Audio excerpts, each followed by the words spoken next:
ಭದ್ರತಾ ಸಿಬ್ಬಂದಿ ಇರುವ ಎಟಿಎಂಗಳಲ್ಲಿ ಮಾತ್ರವೇ ಗ್ರಾಹಕರು ಹಣ ವಿತ್ಡ್ರಾ ಮಾಡುವುದು ಒಳಿತು. ಇಲ್ಲದಿದ್ದರೆ ನಿಮ್ಮ ಹಣ ಎಟಿಎಂ ವಂಚಕರ ಪಾಲಾಗುವ ಸಾಧ್ಯತೆ ಹೆಚ್ಚಿರುತ್ತದೆ. ಹೌದು, ಎಟಿಎಂಗಳಲ್ಲಿ ಸ್ಕಿಮ್ಮಿಂಗ್ ತಂತ್ರ ಮೂಲಕ ಕೆನರಾ, ಪಂಜಾಬ್ ಮತ್ತು ಕೋಟಕ್ ಮಹೀಂದ್ರಾ ಬ್ಯಾಂಕ್ಗಳ ಗ್ರಾಹಕರ ಹಣವನ್ನು ಲಪಟಾಯಿಸಿರುವ ಘಟನೆ ಪಶ್ಚಿಮ ಬಂಗಾಳದ ರಾಜಧಾನಿ ಕೋಲ್ಕತ್ತಾದಲ್ಲಿ ಬೆಳಕಿಗೆ ಬಂದಿದೆ.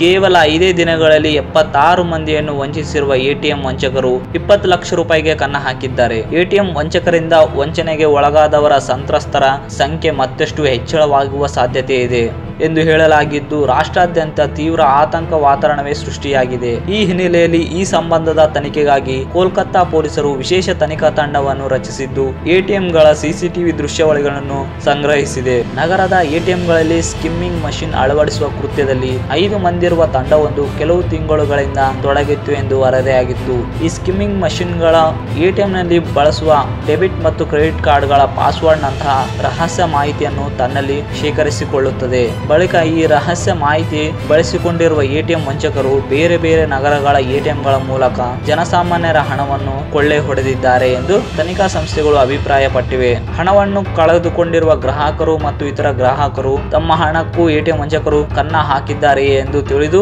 ಬ್ಯಾಂಕ್ನ ಮುಂದೆ ಜಮಾಯಿಸಿದ್ದರು. ಇನ್ನು ಈ ಬಗ್ಗೆ ಪ್ರತಿಕ್ರಿಯಿಸಿದ ವ್ಯಕ್ತಿಯೋರ್ವ, ಊಟ ಮಾಡುತ್ತಿರುವ ವೇಳೆ ನನ್ನ ಖಾತೆಯಿಂದ 20,000 ರೂಪಾಯಿ ಕಡಿತವಾಗಿರುವ ಸಂದೇಶ ಬಂದಿತು. ಇದಾದ ಕೆಲವೇ ಕ್ಷಣಗಳಲ್ಲಿ ಮತ್ತೆ 20,000 ರೂಪಾಯಿ ವಿತ್ಡ್ರಾ ಮಾಡಲಾಗಿದೆ ಎಂಬ ಸಂದೇಶವೂ ಬಂತು ಎಂದು ಆಘಾತ ವ್ಯಕ್ತಪಡಿಸಿದರು.